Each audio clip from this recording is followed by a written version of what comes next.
Salsa? Salsa. Salsa for sure. Salsa. I don't care what about the weird shit that we used to do on that hoe. It was cool. Yeah. Paleteros and elotero mans. The original entrepreneurs. Salsa? Salsa all day, bro. Salsa. Y salsa de la que me ponen en el... Con chamoy. Con chamoy. Con tajín. But it's the one that they put on your fruit that's not chamoy, but it also is like spicy as fuck and it's water. It's salt. It's like limey. With tajín. Con tajín. And the limon. Salt Bay. Tajín Bay. That's the salsa. Tajín Bay. That's the salsa we talking about. On a summer day. With Rob's Summer Nights playing in the back. Doing all right. Yes, the sun goes down. Yes. We be ready to party. Shit, yeah. After like nothing about them summer nights. After a day at the fucking community swimming pool over there at Mason. Yeah. You wore your flannel shirt with your do-rag and your Converse with your high socks and you're just like, you're not like us. You're not like us. You know? Before not like us. Hey, Latinos been on LA Chicano culture for a minute. And you know, not like us, the beginning of the summer, not like us had me bopping, bro. Everybody. I was driving. I was on North Austin driving to wherever I needed to be, next to all these bougie neighborhoods. Like I was gonna say in some little bougie ass place. Crib walking in my car, and I know how to crib walk too, so I was getting it in the car. I want to learn how to crib walk. I don't know how to do that. Man, I was getting it, bro. Right next to all them Randalls. They don't have Kroger's over there. It's the same company. They have Randalls. Randalls is like the bougie one. Is it? Yeah. Yeah, Kroger is like the redheaded stepchild for that company, and Randall is like that's the dude they put in the front of the store. Randall gets Employee of the Month every month. Randall sounds like it's the same store. They sell essentially the same sounds things. like the name of the guy that's trying to kiss ass in an Adam Sandler movie. Randall. Randall. Randall. There you go. Well, Kendrick had me bopping, bro. It's a great song. Wop, wop, wop, wop, wop. It's a great song. Move. Like when I'm trying to hype myself up to do something. Like if I'm like, should I buy a Red Bull today? And then I'm like, nah, you already had. You shouldn't really buy another one. And then I hear myself in my head and I'm like, wow, that fuck him up. And then I just go buy one anyway. Does it anyways. You tired? Yo, that was crazy, bro. That was crazy. I heard LA was bopping. I bet. Kendrick had me bopping, bro. I wish I was in LA when that Pop-Out concert happened. Oh yeah. I was watching it live on the stream. That shit was dope. Oh, that's so amazing. I bet you the vibe in LA was crazy. And I don't like LA like that. So but I got a question. It would have been great. Because you're somebody who follows hip hop a lot. I don't follow hip hop like that, but I kind of keep up with it a tiny bit. Yeah. Would you think that the cultural significance that he had on the black community is equivalent? Kendrick that with this song, with this one particular situation and this particular beef situation, is it better or was it more culturally significant than when Kanye was doing his whole shit with his album and stuff like that? Because he had a moment like this where he had like a pop-up or like went to that had a little like concert and had like an album listening party and people was like, oh yeah, and people was all about Kanye for a minute, and then like, you know, he died down, and then now that they was all about Kendrick for a minute with that specific situation that was happening, and they were like, oh my god, what's Kendrick gonna do now, what's he gonna drop now, I don't know, like because to me, I've purely looked at it and on the like cultural standpoint of like who was more culturally significant, and I don't know because I don't listen to their stuff like that, so I don't even know exactly how. Okay, I don't know if I had to make the analysis of Kendrick. I think Kendrick is more important to black culture than Kanye now is. Maybe at some point Kanye was probably at the top of there, but I think Kanye really destroyed his reputation and his standing. Not on a musical level. People still ride or die for Kanye on the musical front, right? Like, the stands are crazy. They're so annoying, right? Yeah. It was horrible. It was bad. Well, yeah, there's a And lot it of like wasn't. sheep. It wasn't. Vultures 1 wasn't it either. It was horrible. Yeah, there's a lot of sheep that are just like, oh yeah. Yeah. So there's stands for sure. There's people that want to be Kanye, but then I think Kendrick has done a good job of talking about of having the ability of giving you something like a Not Like Us, like an anthem. Yeah. And also be able to give you a really deep insight into the psyche of the black man. Yeah, like Money Trees is that. Money like, Trees, Dying of Thirst. Sing About Me, Dying of Thirst. I did a literary analysis on Money Trees in high school. My teacher was like, what? And I was like, let me learn you something about black culture since we all Hispanics and you white and you don't want to talk about it. But I relate to that. But and you think about it, and like you listen to Money Trees and you're like, damn, exactly. There's some life lessons in Money Trees. Oh yeah, especially J-Rock's verse. The reason I asked that is because to me, even the chorus. To me, Kendrick Lamar has always been a more culturally significant rapper. And between all of the rappers that are like mainstream or that are a lot bigger in the hip hop community, I would argue that none have. Maybe J. Cole has a little, and obviously I think like the OGs did too, like back in the day, like the Notorious Tupac and you know Jay-Z, whatever. But I feel as though nobody did it with the literary complexity that he did. Like he made things like he not only did he, because I analyzed some of his shit in classes, that he not only made like the lyrics be relative and significant, but he, like, poetically speaking, he actually wrote down like legit sonnets and shit in his songs. Like Nas did that. Nas has done that too, and I think that's like for the more culturally significant rappers now of our generation, I feel like he's done that the most. Yeah, he's the one for sure. Yeah, because I know J. Cole has talked a lot about the cultural significance of being a black man in America, but I feel like he's dabbled on it, but I don't think it's been as effective. Yeah. I've said this before. I like J. Cole. Like I will listen to J. Cole more. I think I enjoy J. Cole's music more. And then his run as a lyricist right now has been unstoppable. Yeah, but that too. I think Kendrick Lamar is more important. I think Kendrick Lamar's music is very important for music.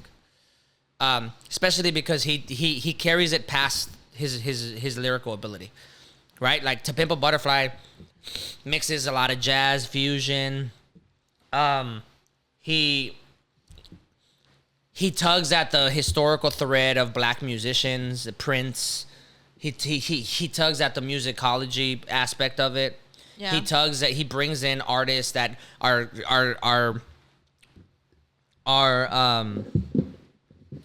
coming from the tradition of jazz music, of a Miles Davis, Coltrane.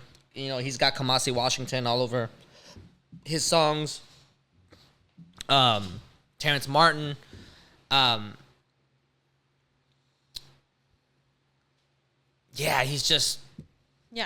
He's much more in tune with the frequency of his past. Yeah. And his historical past. And his lineage, his historical lineage, his musical lineage. And I think that he does a very good job of bringing everything together and making really powerful statements about who he is and his vulnerability. And I think he has a really great way of making it relevant for the audience to like want to listen to, like, because there's you can be poetic and deep and everything you want on your shit and people not like your music still. Mm-hmm. And they can be like, well, it's good, but like I don't like it. Yeah, like I like Wale, but like people historically, he's been one of the rappers that he complains a lot about how much people don't like him, and he's incredibly poetic. Yeah. And like there is a level of too deep that can happen in music where your music gets lost in the depth of what you're trying to say. Of what your meanings are. But I think Kendrick does a really good job at like keeping it catchy, keeping it relevant, and keeping it deep. Like he has that balancing act really well. Like one of my favorite songs of his is Humble. And it's like a super catchy. It's super catchy. It's like extremely catchy. I think Money Trees is probably the best example. A dollar might just fuck your main bitch. That's just how I feel. Yep. Yeah. Money Trees is definitely the one I like. The other ones I like because he just makes tiny little like double entendres every once in a while. Or I don't think I've ever noticed a triple, but maybe he has. But like he's got a lot of them. Yeah, and I like seeing when he makes those like tiny little things that like if people are just listening to a song and I'm like, this is dope. But then I like the ones when you're like, I know that. Oh, that's cool. I get it. Like I get what you just did there, and it's like one of those you're putting forethought into the potential of people not only just surface level listening to your shit, but also like King Kunta. Yeah. Just the whole significance of Kunta Kinte. Yeah. You know, that song being super uplifting. All right. Yeah. 2020 pandemic, George Floyd riots. Kendrick Lamar's "All Right" was essentially the anthem of BLM at the time. I think he's done a lot for the black community, and I think I think that's why like the weight that he carried whenever he was calling Drake out was rough. was heavy weight to be messing with, because of the fact that like Drake was going up against in this theoretical matter of going up against somebody who has like actual like substance in the black community that maybe another rapper doesn't always have or might not always get, just because they haven't because I would argue that Kendrick has stayed pretty true to making music like this. Mm-hmm. Every album of his has culturally significant music. He has music that talks about being a black man, very specifically, very vulnerable, very things like fuck. Like his last. People didn't really like Morale and the Big Steppers, but I thought it was incredibly significant. Like he talked about his trauma. Yeah, he talked about his bad habits. He talked about his cheating. Yeah, it was rough. Stuff. And I think stuff like that, like when you think about it in the black community, I think then this is coming from a Hispanic who I'm assuming people understand that here in America that Hispanics and black people have very parallel to some degree, experiences in a lot of aspects, especially when you're in poverty. So I think specifically when we're in the poverty stages of our lives, which we were one of those people who we get a lot of the same. We fight a lot of the same demons. We fight a lot of the systemic demons for sure. Systemic stuff. I know there's a lot of things that like we just happen to relate on with like the whole food stamp shit, the whole WIC, the whole like. All those things, and of course, anybody who's in an underprivileged community is gonna have that. But we get villainized just as much. Like it's a political year right now, so they catch you running and they gonna shoot your ass. They don't matter what it is. In general, like it's an election year, so Hispanics are about to get villainized for the next 4 to 5 months. And they're also about to get mind you, like even self-hating Hispanics will start villainizing us too. You know what I mean? Yes. And they do. And that's what happens in the black community. And in the black community, there's a constant villainization. Yeah. There's a constant narrative about the danger of a black man or the danger of a black woman. Yeah. You know what I mean? Like it's see, and I've talked about that before, but where when you mentioned right now the danger of a black woman, and even. Because they get the black community gets it so much worse than we do. No matter how people want to put it. Yeah. And I don't care if any Hispanic has something to say about that. Like, you should have nothing to say about whether or not we have it worse or not, because just putting it in the most simple manners. We weren't enslaved. Black, not just that part, but like even taking away the cultural context from the past and just thinking about right now. Like now. Yeah, the now.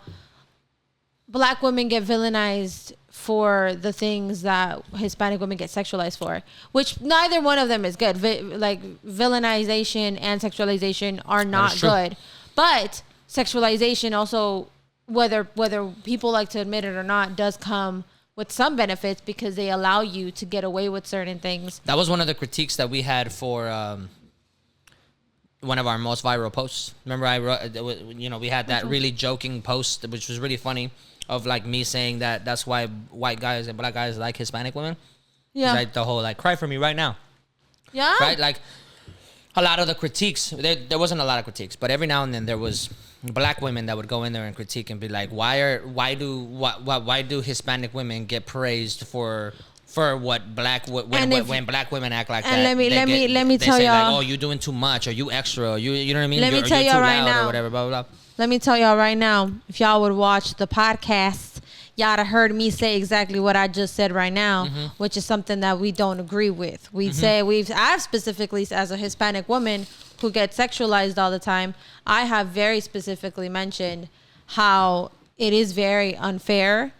It is not conducive to a good, working relationship between the black community and the Hispanic community, because you end up pinning each other like against each other in the sense it's like, oh, we're really not enemies. Yeah, some black men be like, well, it's because the Latinas do it like this, and it's just like, yeah, but it's the same thing in a different font, and that's just all that's happening. Like, it's the same situation, except all of a sudden it's sexy and spicy when a Latina, it's exotic when a Latina does it, and it's crazy and batshit whenever a black woman does it, and it's just like that's.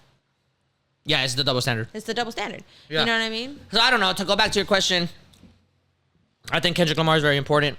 Definitely won that battle. Excuse me. But we'll see. I'm excited for his new shit.